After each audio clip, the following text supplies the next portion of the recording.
Welcome back to France 24 and live from Paris. Friday, it's culture. That means it's Fashion Friday here at France 24 with Jessica Michaud, our fashion critic. All about fashion and luxury as ever. This week specifically, we're going to be looking at what's going on here in Paris as the whole fashion circus has arrived.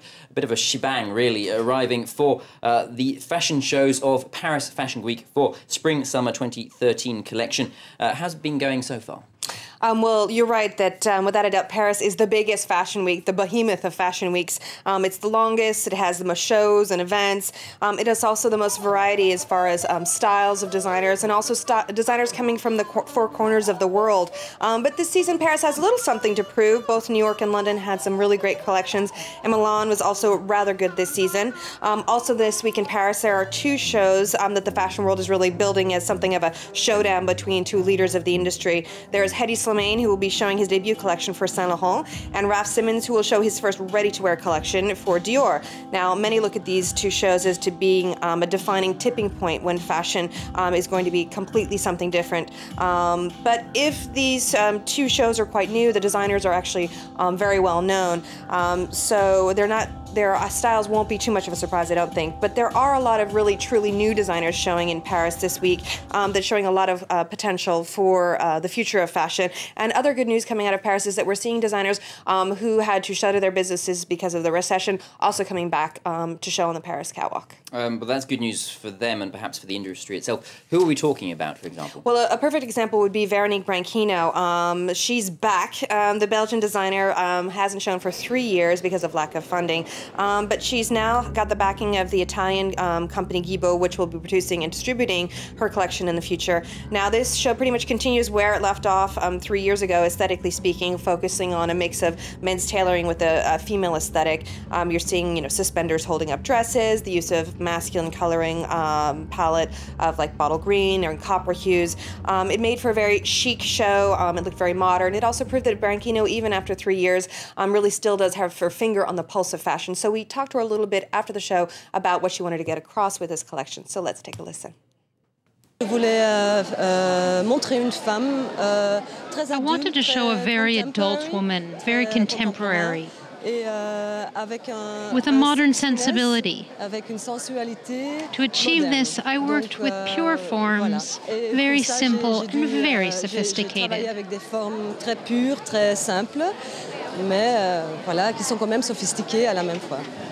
Sophisticated, simple. Is this sleek style that she's talking about, is that a major trend this week? Well, yes and no. I would say that there has been a real toning down within the industry. We're seeing a bit more reserve than in seasons past. Designers are much more aware than ever that they need to balance their creativity with being quite commercial. A perfect example of a young designer who has found this balance is the Belgian designer named Cédric Charlier, who's teamed up with the Italian company IFA to back his show. This season was the designer's second showing with his own collection. It was very artistically bold with graphic prints and strong colors. It was inspired by Japanese armor, but it was also very much a wearable collection. Now, another good example of a young designer who has a lot of potential and who's making a name for himself is Anthony Vaccarello. Now, for his collection, he talked about the concept of a woman coming out of water and what her clothing would look like when it was dripping wet. Now, it sounds a very high-end concept design, but actually it turned out to be quite sexy, with lots of zippers and draped fabric covering all of the important bits you want to have covered, which is good because last season he didn't execute that as well as he did this season.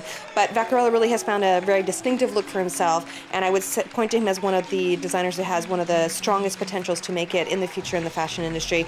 And then one final young designer that I do really want to talk about, her name is Alice Lemoine, and her sartorial comfort zone is more knitwear. She has a style that's very hands-on, very artisanal, methodical in her approach to fashion. She's been knitting clothing since she was 12 years old and has been supported by the likes of Rick Owens. And now we asked Alice a little bit about her work process, and this is what she had to tell us about that. I filled these giant chunks of pieces of fabric. Then I adapted them to the body like a patchwork. I looked for shapes that I could construct or deconstruct, but it wasn't premeditated. It was instinctive, like automatic writing. I knit without thinking. That's how it all came about.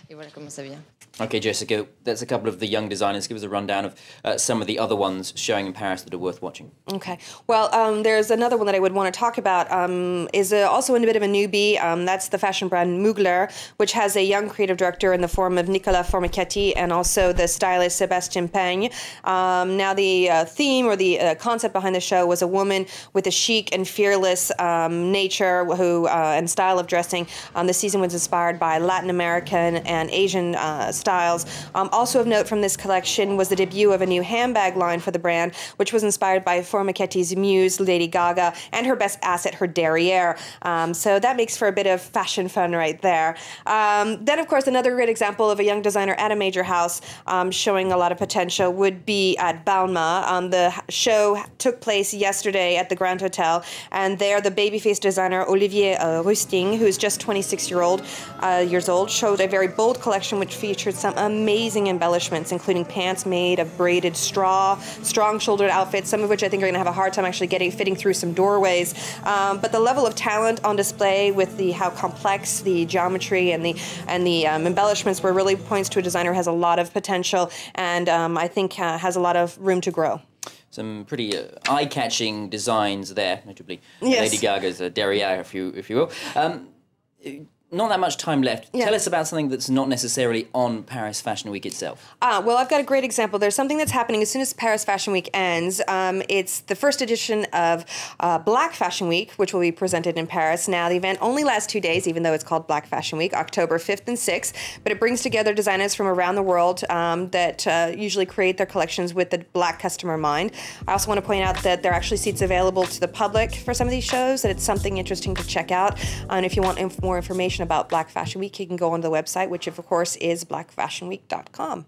And one final item. This is a designer's apartment. It's a concept I don't necessarily know, but you're going to explain. Yeah, absolutely. So there's another concept that's called designer's apartment. It's come the idea of the French Fédération de la Couture, and they wanted to put together young designers with future customers and producers and potential backers. So a lot of young names in fashion are appearing in this lineup. Alexis Mabi, Yichi Ying, Alice Lemonnier, who we talked about earlier. So it's a great place to bring young designers together to meet the public and hopefully get some sponsorship to make them famous designers for the future. Jessica, thank you very much. That's all we've got time for in this edition of Culture and Fashion. You're going to have a pretty busy few days still to come at Paris Fashion Week. You'll keep us posted with that, I'm sure. Until next time, viewers at home can read Jessica's fashion reviews on nowfashion.com and follow her on her blog, jessicamichaud.com. As I said, that's all we've got time for in this news update to the week. More news and headlines after the break here at France 24. Do stay tuned.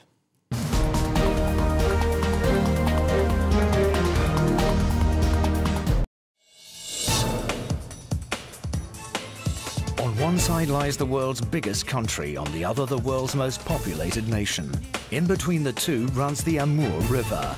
Yesterday, Siberia was off limits to foreigners, but today it runs on Chinese time. More and more Chinese are crossing the river and settling in Siberia, searching for new opportunities. But for many Russians, their presence and the competition they bring have become a cause for concern.